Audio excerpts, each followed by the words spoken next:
could spend a moment with some remarkable people and discover what their life sounds like, what would you ask? Welcome to Are We On Air? An audio encounter. I'm Armand Nafei, and each episode will feature one conversation with an inspiring friend of mine who will share with us the soundtrack to their life.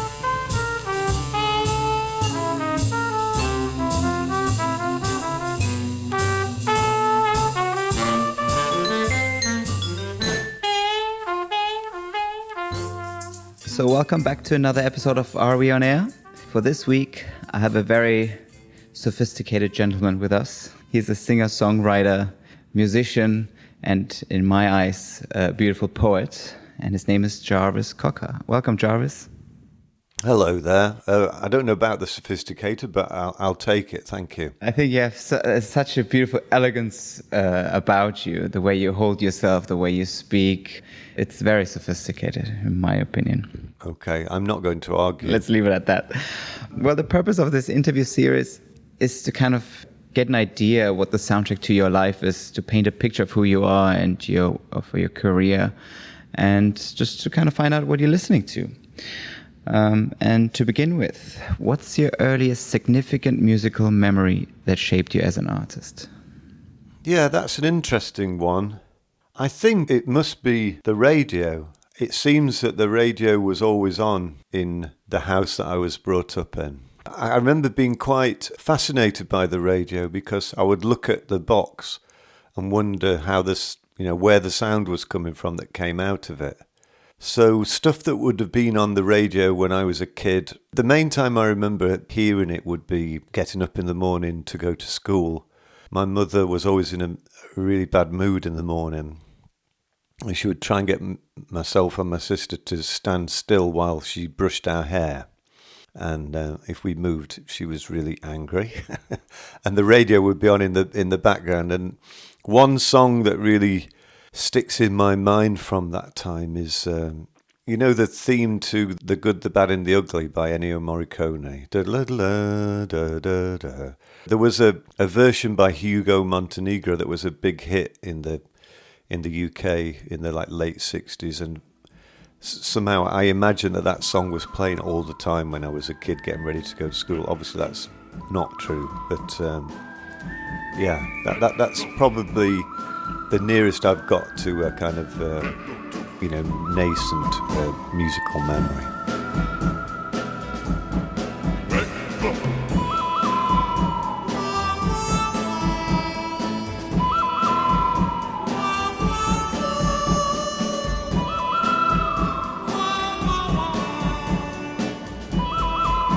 Well, fast forwarding to when you're a bit older, how would you describe yourself with 3 non-Jarvis Cocker songs, and why? This is a tough one, because I'm sure you've had this from other people you've spoken to. It's pretty impossible to have a perspective on yourself and to have any idea of how other people might view you. But I like it as a question. It made me think, and that's a good thing. So I did try to have a think about that. So to split it into 3 songs, first I came up with a song that again is from something that I remember from being very young. It's a song called If You Could Read My Mind by Gordon Lightfoot. And this was also a big hit in the UK in the late 60s. When I first heard it as a kid, I didn't understand the song at all. In fact, I actually was quite scared by it because there are some lines in it, like there's a line that says, like a ghost from a wishing well. So that kind of made me frightened because I didn't like the idea of ghosts as a kid. There's a bit where he's kind of like chained up in a dungeon or something, and that I remember having a really strong image of somebody chained to a stone wall. Anyway, totally took the song very literally as a child, and then I heard it when I was older and got a lot more from it. And I think that's one thing that really great songs they'll kind of stick with you through your life, and you'll hear something different in them when you hear them at different points in your life. I think a lot of people have maybe had an experience of that during this, the lockdown that we just had, because suddenly you would hear a song that you'd heard all your life. Say, for instance, I was listening to the radio and Martha Reeves and the Vandellas' Nowhere to Run, Nowhere to Hide came on.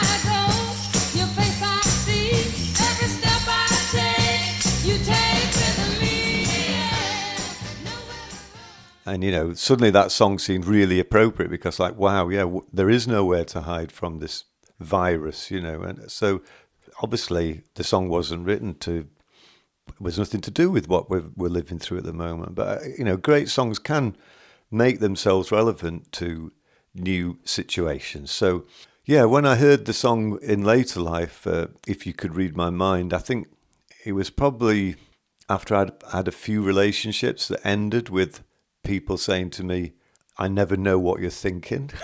So this idea that if you could read my mind, none of us can read another person's mind. And that's often where conflicts arise in relationships and stuff. So that's part of the autobiography, that song, If You Could Read My Mind. If you could read my mind, love, what a tale my thoughts could tell. Just like an old-time movie about a ghost from a wishing well, in a castle dark or a fortress strong, with chains upon my feet. You know that ghost is me, and I will never be set free as long as I'm a ghost you can't see. And the next one that I've chosen is a song called Death of a Ladies' Man by Leonard Cohen. Leonard Cohen's a really kind of titanic figure in, you know, my kind of musical life. Someone, you know, discovering his music just after I'd left school was a big thing, to realize that words in a song could be used to express something much more than the pop songs that I'd been brought up listening to on the radio, that they could really go into quite deep things about human life and human relationships. And this is a song from later, well, not right towards, it's kind of a mid-career kind of Leonard Cohen song, when his initial success as a kind of folk singer had kind of faded a bit. He did a record with Phil Spector in LA, actually. And it's an unusual record. I've always had a real soft spot for this record. This is the title track. It's a very long song, very mournful kind of song. I actually ended up singing this song a few years ago. There was a kind of tribute concert during the period when Leonard Cohen wasn't really performing anymore, before he had to start performing because his manager stole all his money. He just hadn't played concerts for a long time, and a guy called Hal Wilner, who unfortunately passed away earlier on in the pandemic. Yeah. Well, Hal Wilner used to put together these amazing kind of multi-artist kind of events. And he put together this one called Came So Far for Beauty, which was basically people singing the songs of Leonard Cohen. And there were people like Nick Cave was involved. Lou Reed was in some of the shows. That's the first time I heard Anthony Hegarty, Anthony and the Johnsons sing, was as part of one of those shows. I was part of that, and I sang this as a duet with Beth Orton. And I don't know, this is a song, there's a great line at the end of this song that just keeps getting repeated, which sums up something to do with relationships, which is like, he says, it's like our visit to the moon or to that other star. I guess you go for nothing if you really want to go that far. That sums up a lot of things to do with human relationships. You kind of just do it, you know, there's nothing to achieve, you just do it for nothing. And you can't really explain why you do the things you do or go to the lengths that you do. That is so true. So that's another one that I think maybe says something about me. I came so far for beauty. I left so much behind. My patience and my family, my masterpiece unsigned. I thought I'd be rewarded for such a lonely choice. And the last one, thought I'd lighten the mood a little bit. There's a song called Let's Go Dancing, Ooh La La, Ooh La La La by Kool and the Gang. Do you know that one? Ooh La La La, Let's Go Dancing. This song, I don't know why, this was a hit in the mid-70s or something, and for some reason it's always stuck in my head, and I can guarantee at least once a week I will sing this song to myself as I'm doing something, you know, maybe walking around the house, or if I'm driving or whatever. I will sing the song to myself, and I've been doing that for probably over 20 years. So I don't know what that means about me, but it's not going anywhere. It still comes back. So it must say something about me. So I guess that has to be the third part of the autobiography. I do like dancing.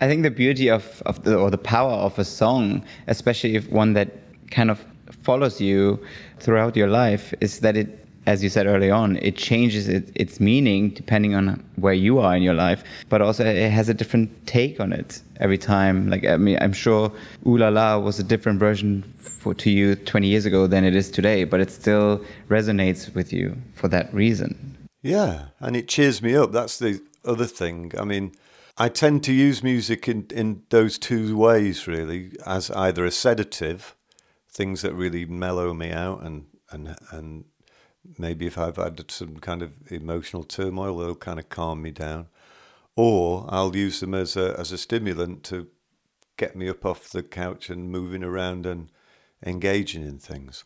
Is this approach of we have to perform, or we're performing with an attitude and a feeling of being in a band, is it still with you today, even though you have the skills and the knowledge? But is that attitude still there, that approach? Yeah, I think it's different. I mean, it's funny, actually, because I have been thinking about that a bit recently, because for the last 10 years, I haven't had a band, really. Obviously, I was in Pulp, and Pulp did some shows in the early, 2011, 2012. We did some shows, and I was very happy with them. But since then, I hadn't had a band. And for the record that I'm just about to release, the kind of key to that was I'd been kind of writing songs and working on them a bit, but they never really were finished. And then eventually I forced my own hand, really. It was starting to frustrate me that I wasn't finishing anything. And I was invited by the group Sigur Rós to play at a festival that they were putting on in Reykjavik in Iceland, right at the end of 2017. I was thinking I was going to turn down the invitation because I wasn't ready, and then I just thought, just say yes, and then you'll have to get ready. And so I said yes.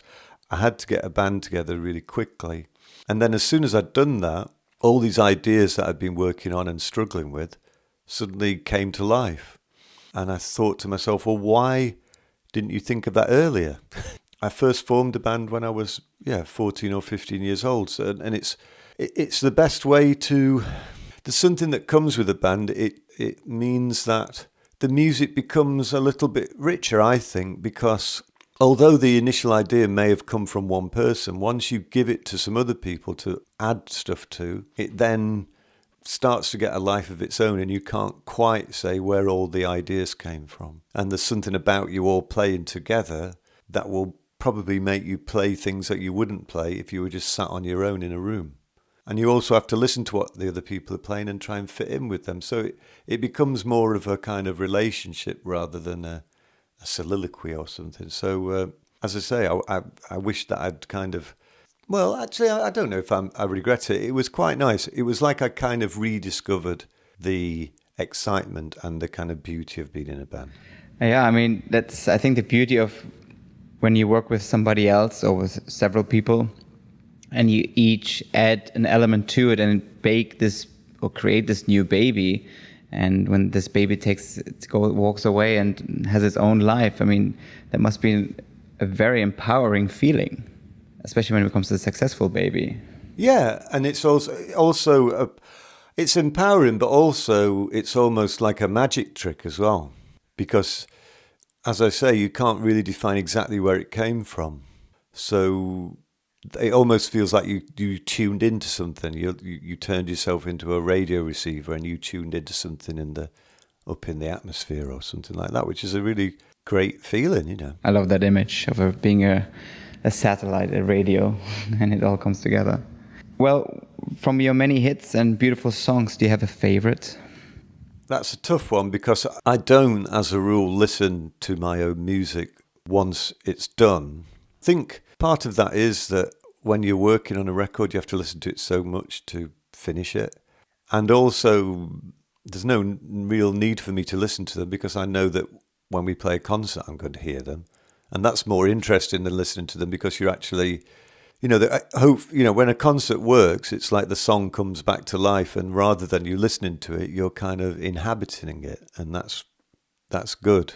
As I say, I've got a band together again now, and we're playing new material, but I do play some older songs. I don't really go into pulp songs, but I do play some songs from a couple of solo records that I did in the early 2000s, and one of those that I've enjoyed playing quite a lot is a song called Further Complications, which I couldn't say it's my favourite song of all the songs I've ever done. I do enjoy performing that one. It's quite an energetic song, and I just I'm pleased with that title. Further Complications, it's like that's kind of what happens in life. It just gets more and more complicated and stuff. So I'm kind of pleased to have latched on to that. Obviously, I didn't invent that phrase, but I kind of co-opted it and used it in a slightly different manner. And yeah, I kind of like that. In the beginning there was nothing. To be honest, that suited me just fine. I was 3 weeks late coming out of the womb. In no great rush to join the rest of mankind, where there were further complications. Further complications in store, yeah. Well, you mentioned your latest record, Beyond the Pale, and talking about energetic music, there's one track on it which I absolutely love, and I thought it was so fitting for our time in the quarantine, which is house music all night long. I don't think it could be more fitting, and the video of you just dancing with like the housework happening in the background, it's literally what we've been all doing probably for the past 3-4 months. And I was wondering what a party for one looks like for you. And did you have a little house party during the quarantine just with yourself? Yeah, well, it was very strange with that song because, as you say, a lot of people said that they've found that the lyrics really resonated with the experience they were having of lockdown and stuff. It's a bit like what we were saying about the Martha and the Vandellas song earlier. It was written before the pandemic. There was no way I could have really foreseen the pandemic happening. It was actually written after I happened to be in London one weekend and all my friends were out of town, and I was stuck in the house on my own, kind of really wishing that I was out at a party or something. And in order to really distract myself from that, I just went and got this keyboard that I'd bought recently from a market, and I just set it up in the front room and started playing, and then the music for the song came out of that, and I thought the chords sounded a bit like an early house track. So then I had a eureka moment, because I thought, here I am in a house wanting to be out dancing to house music. Let's use those two definitions of house and make a song out of them. So that's where it came from, and maybe kind of inspired by that, because the last live concert that our band played was on March the 2nd, which was about 2 weeks before lockdown. We played a show in London, which was to launch the release of that song, House Music All Night Long, and as a single. And then we were supposed to go off and release an album and go on tour and all that kind of thing. And obviously that didn't happen. Lockdown occurred. But I think because I was in this state of mind of kind of mentally preparing myself to go out on tour and play songs to people. So when the lockdown came, I was determined to somehow do something that was like a live performance. And I did these domestic discos, which was basically broadcasting a DJ set from my living room. I did it on Instagram Live because my girlfriend had shown me this DJ that she liked, who was doing something from his garage up in New York State. This guy called JLube64. He played some really good music, but the thing that impressed me was he was doing it on this Instagram Live thing, and so people were typing comments in whilst he was playing records, and then he was reacting to that, and he was giving people shout-outs, and there was a real back and forth between the audience and him. And I thought, wow, this is the first thing that I've really seen during the lockdown that felt like a live performance. You know, I'd seen quite a few people do play a song from home or whatever, but you never got a sense of an audience. But with this you did, so I thought I was inspired by that, so I decided to try and do the same thing myself. So myself and my partner Kim, we did these domestic discos. Sometimes it was a bit ramshackle because I was having to do all the technical stuff, so I was having to plug everything in and try and make it work. Sometimes things would break. Sometimes I would kind of lose it because a wire had broken or something like this. But I think the audience kind of found that part of the entertainment. Of course, you're back to your roots. Eventually we got quite slick with it. But that wasn't really a party for one. That was a party for two, because it was myself and my partner Kim, and occasionally we would have a dance together if I put on a record that we both really liked. The first time that happened was one of her favourite records is Dance This Mess Around by the B-52s. And we had a dance to that, and it was it was great, because for those 5 minutes that we were dancing to it, we forgot all about the lockdown and stuff. And, a few people did. I got a sense that, people who enjoyed it had the similar experience, that music is a great thing for that if you get into it and really kind of lose yourself in it, then your surroundings and all your concerns kind of just melt away, and it's another part of the magic of it, I guess. Listen to house music all night long. Listen to house music all night long. Listen to house music all night long. Listen to house music all night long.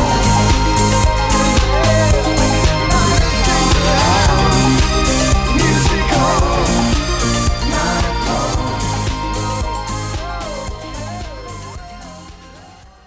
I also used the Insta Live during the quarantine to do a couple of DJ sets, and the feeling of sharing a moment or a song with an audience or with your friends was very fulfilling. It's like obviously you're looking for that communication, you're looking for that connection, and to a point where let's do another one because you just missed it and you needed it, and it just shows you how much we actually need it.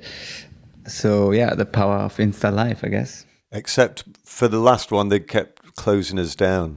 For me too. I mean, that was annoying at some point. Yeah. That was really irritating because sometimes it was like you were playing a song and really into it, and then I'd look at the phone and there'd be a message on saying, yeah, we've taken you off air. And it'd be like, I don't know the rights to this track. Okay. Yeah. Well, another mutual love or hobby of ours is the Chateau Marmont. I don't know if you know, but I'm the music director at the Chateau. So I understand, yeah. Yeah, so I mean, I've been the music director for André Balázs for the past 10 years, and I think you and I also had like a little moment when we opened the Chiltern Firehouse in London.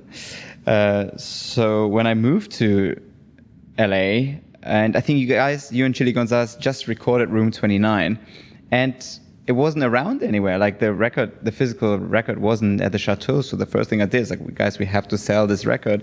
And now the album's also on every iPod in the rooms, because I thought it's such a beautiful. Yeah, it's such a beautiful. Yeah, because I did. I think I went and left a box of CDs when the album had first come out, because I thought it would be nice for it to be kind of like as part of the kind of mini bar. Definitely. You could say, okay, I've got my bar of chocolate, I've got my nuts, I've got some whiskey. Oh, I've got a CD as well. Because, the record, for people who don't really know about it, it really was inspired by the fact that I was on tour with Pulp. I think the tour that I told you about, this one that happened in 2011, and we were playing Coachella, so I stayed at the Chateau for some time whilst we were there, and I was lucky enough to get put in Room 29, and the big feature of that room was there was like a baby grand piano in it. So as soon as I walked into that room and saw the piano there, it was like a da-da kind of light bulb moment, really, because I'd known Chili Gonzalez for a number of years, and we'd done some small musical projects together.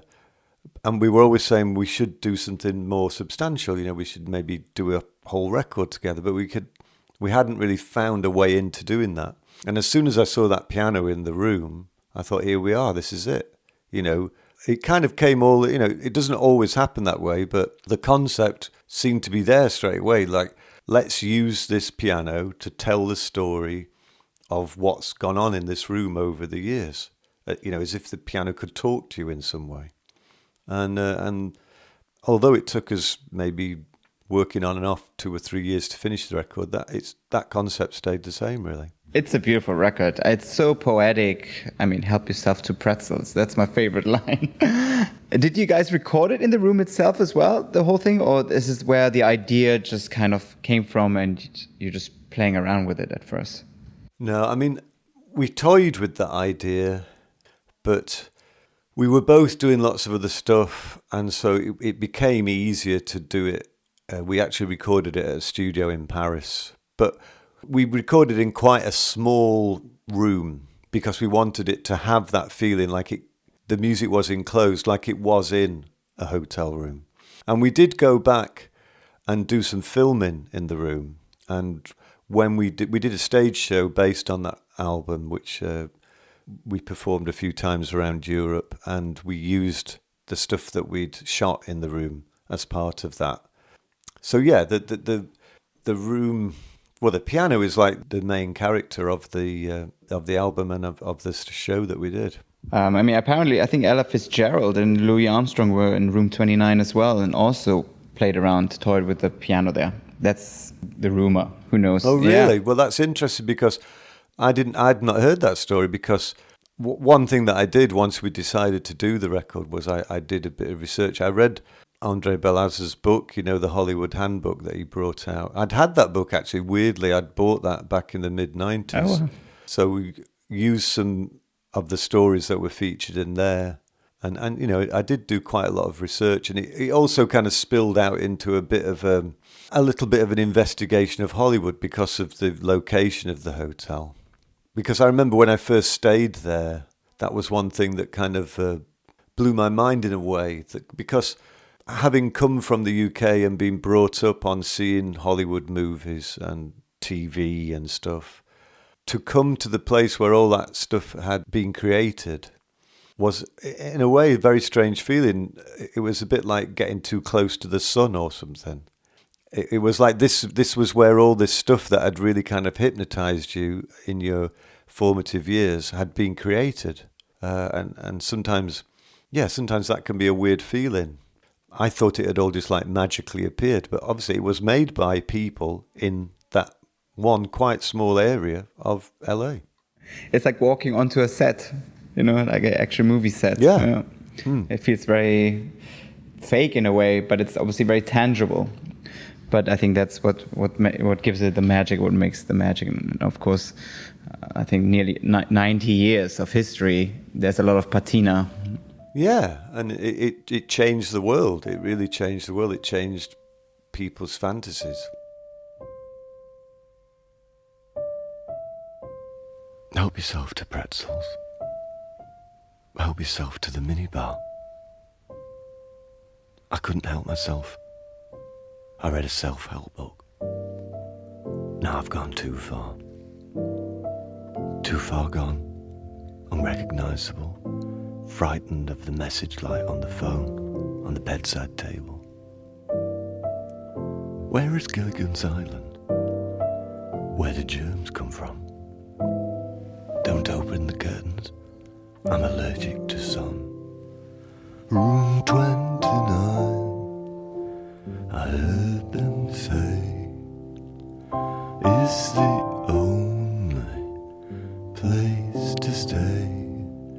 Room 29 is where I'll face myself alone.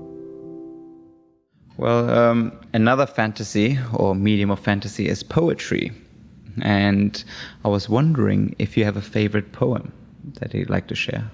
Yeah, I poetry is an interesting thing for me. I only got into it later on in my life. When I was at school, I didn't like poetry because we had to study it. So then it seemed like the most irritating thing in the world, because poems don't generally yield up all their meaning in just one reading. Which, when you're studying something, you really want it to do that because you know you're going to be tested on it. So yeah, I found them irritating as a child, but when I was older, I've found them sometimes if I'm having trouble sleeping or something like that, I will read some poetry because it's like a small. I think that's quite a nice state to read poetry, and it's if you're not quite fully awake, because then you don't really get too hung up on the meaning of it, and you maybe just enjoy the way it sounds or the language that's used, and you just kind of, you think of it just as an experience rather than something that you've got to get something from. And I haven't really got a particular favourite poem, but the first one that popped into my mind when you asked me the question, Wallace Stevens is a poet that I like for that reason, that he will use language. Sometimes it's just the way the words he puts together in a certain order that just sounds like music in a way, and the meaning, there's some meaning, but sometimes that's not that important. And there are two poems. There's one called So-and-so Reclining on Her Couch. So-and-so reclining on her couch. On her side, reclining on her elbow, this mechanism, this apparition, suppose we call it projection A. She floats in the air at the level of the eye, completely anonymous. Born as she was at 21, without lineage or language, only the curving of her hip as motionless gesture.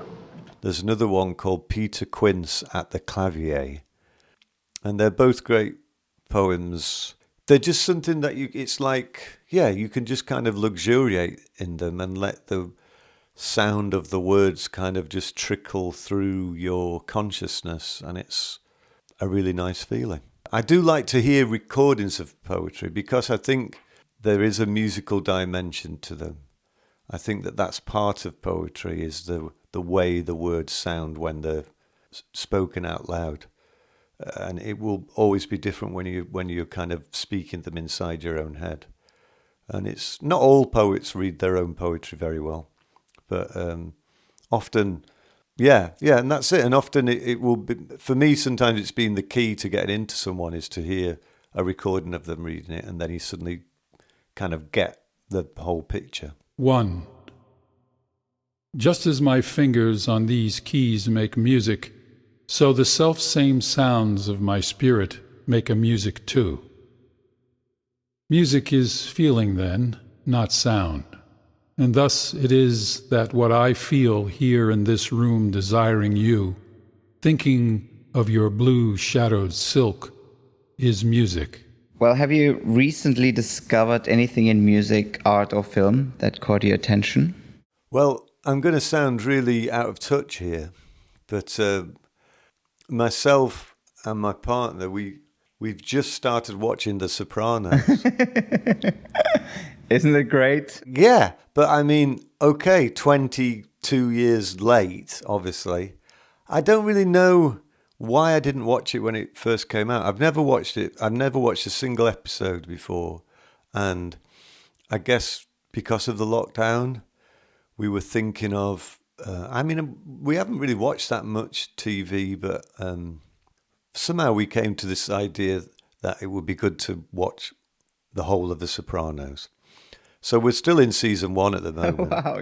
but I'm hooked on it, and as I say, I'm just slightly angry with myself that I didn't watch it when it was first out. I don't know how I managed to ignore it, because it's generally acknowledged as kind of like the best TV series of all time, isn't it? I mean, I only recently discovered it myself, I think maybe 2 years ago. But I think also when it came out, it was, I think, the late 90s, early 2000s, and it was only on HBO. This is kind of pre-internet streaming and DVD. So I think that's why in Europe it kind of got lost in translation, so to say, and it was just big on US TV.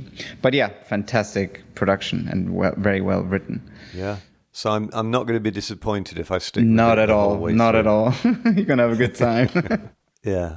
But it's great, when you discover something like that, and it's a nice feeling knowing you've got that thing. I mean, the nearest kind of similar experience that I had was a few years ago. I rewatched all of Twin Peaks with my son. My son lives in Paris, and I go over there and take care of him some of the time. And we generally will watch a film or something in the evening, and I don't know, Twin Peaks came into my mind, and I thought, yeah, let's see what that's like. And I'd not seen it since it had been on terrestrial TV in the late 80s, and it's a bit like what we were saying about songs earlier on.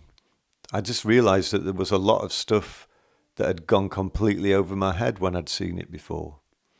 Like all the kind of Buddhist references and stuff like that, I couldn't remember any of that stuff at all. Yeah. So I really enjoyed that. That was great. It's also a fantastic soundtrack by. Angelo Badalamenti. Yeah. Yes. Beautiful.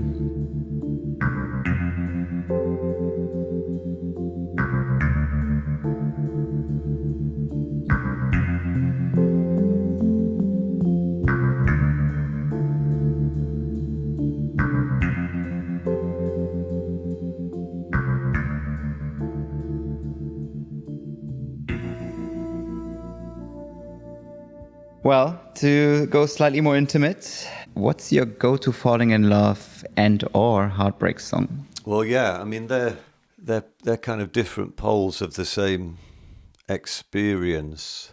I would say the falling in love song, for me, it's just a song. It's not, it's not a conventionally romantic song. It's a version of the song Susie Q by Creedence Clearwater Revival. It's really long. It's about 8 minutes long. I'd heard that song. I think I was having my photograph taken, and sometimes the photographer will put some music on to try and put you in a good mood, and this song came on. And I thought, that's really good. So I asked him what it was. This was in the days before Shazam, and then I kind of downloaded it, and then about a week later, I met my partner. We were both at a mutual friend's wedding, and we kind of played this song to her, and she really loved it, and that was kind of the start of our romance, and we danced to it together. So yeah, that's my kind of falling in love song.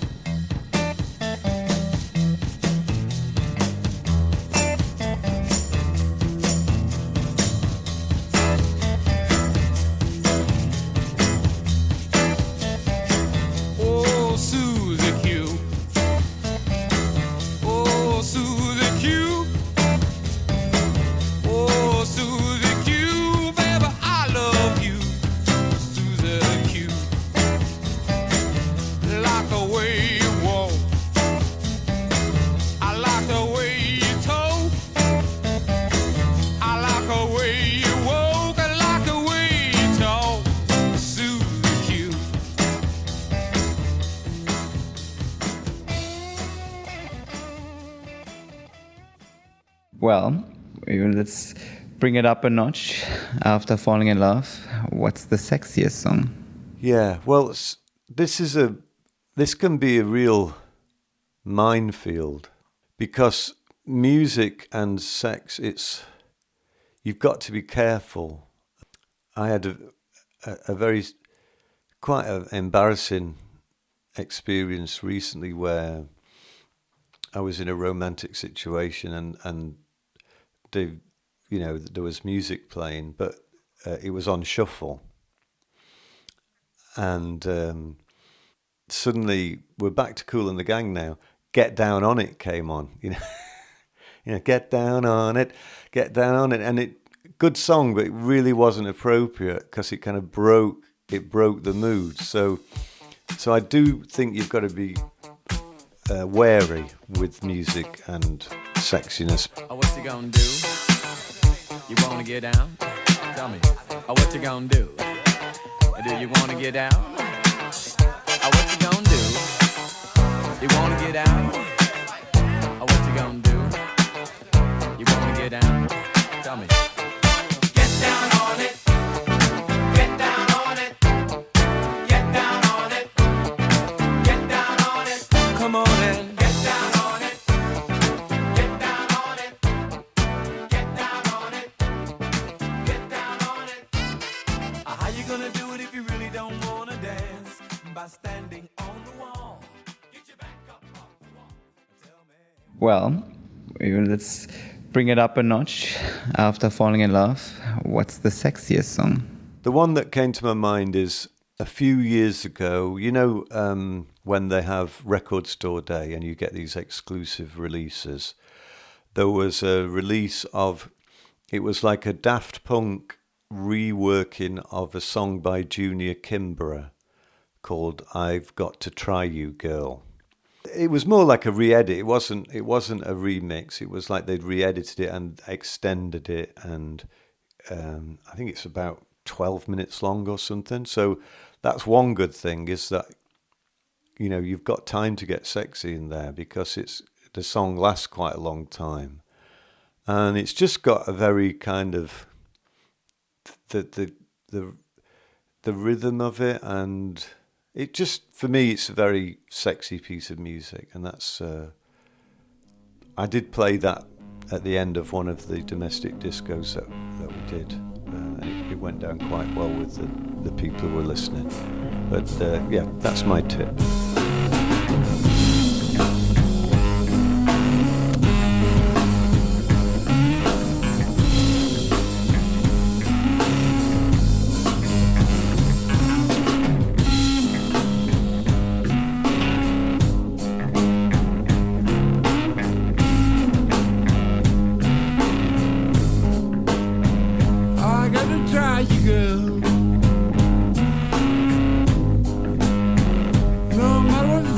babe.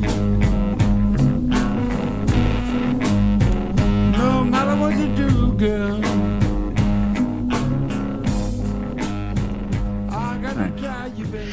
Well, you mentioned Record Day. Do you collect vinyl, and do you have a favorite, most prized possession?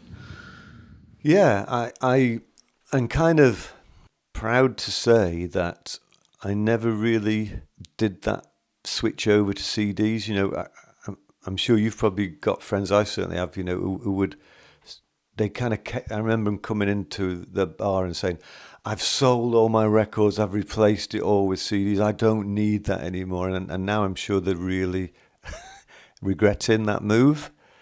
But so I never did that. I never really I obviously own CDs, but I never really went there because I just think that listening to a CD for, say, 70 minutes is just too long. I like the vinyl album because you put a side of vinyl on and you have maybe, say, 5 or 6 songs and they'll last about 20 minutes. And I think that's a really good kind of dose of music. It's long enough for you to get into a mood of something and to get the feeling of what the artist is trying to do. But it's also short enough for you to get on with your own life and do other things.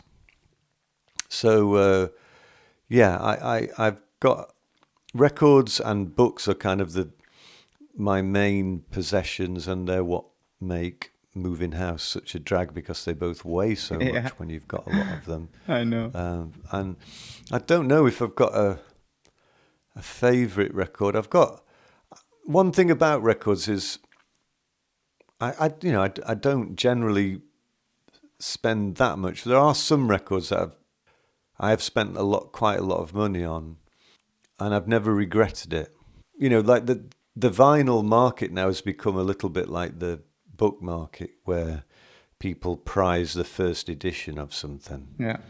When something first came out, but I kind of get that really, because that's the time when the artist has probably been most involved with it coming out, as in they may have gone along to the mastering session or something like that. So probably when you hear the first pressing of a record, that's the nearest to how they thought it was going to be. And after that, it gets sent all over the world, put through different pressing plants. It may get kind of changed in the process, you know.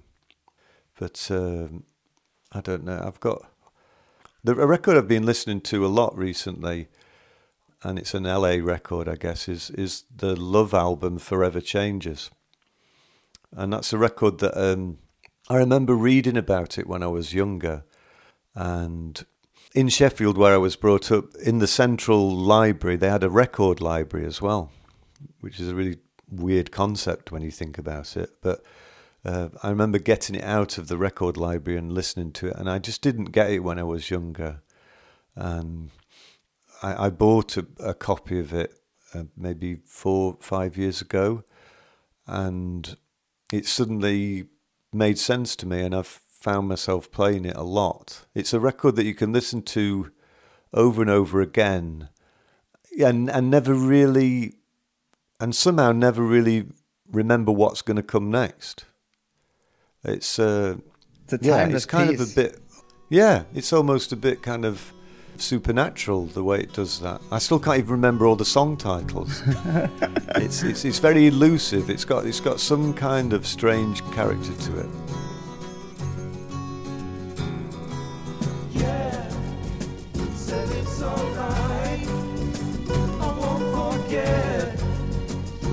Times I've waited patiently for you, and you'll do just what you choose to do, and I will be alone again tonight, my dear. That's the beauty if we can create a piece like that where it's timeless and you don't get tired of it. When it becomes like a Gesamtkunstwerk, I think that's the ultimate goal, I presume. Yeah, it is. But the thing is, it's always the ultimate goal. But achieving that goal is never. It's never a straight line. It's always some kind of very, very strange route And by the time you've done it, you've forgotten how you did it. So you have to find a different way the next time. Well, that's life. I think, and that's literally the way I would describe life. And to wrap up our little chat, if your life would be a movie, what would play in the end credits? Well, I thought about this. I think a few years ago, somebody asked me a similar question, and flippantly, I said, "Don't Worry, Be Happy" by Bobby McFerrin. Yes. That's actually one of the songs that got me through quarantine. That's one of the songs I would just put on every day, just in the morning to set the tone. Yeah, and then I thought about it and I thought, oh, that's too silly to say that. But then when I thought about it, actually, I think I'll stick with that, because it is quite a thing. You know, if you've had a film about the story of your life, one of the things that I wish I could say to myself, you know, when people say, if you had a message to your younger self, what would it be? I would say, it's easier said than done, but I would say, yeah, don't worry, be happy. This song, you can't help but actually be quite happy when you listen to it. So true. And it's kind of goofy and it's kind of silly, but in the end, I think that would be what I would like to play over the end credits, rather than something really, you know, kind of serious or portentous or something. I'd like something that would make people smile and not be able to take everything too seriously.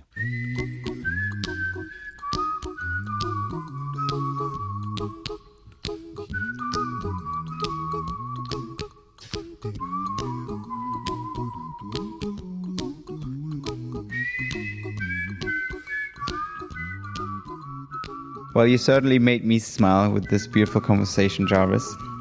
Well, thank you very much. I've enjoyed talking to you as well. It's been a real pleasure. Here's a little song I wrote. You might want to sing it note for note. Don't worry, be happy. In every life we have some trouble, but when you worry you make it double. Don't worry, be happy. Don't worry, be happy now.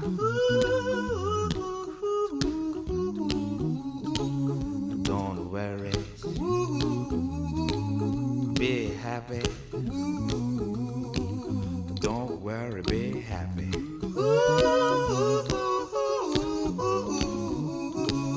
Don't worry, be happy. Don't worry, be happy.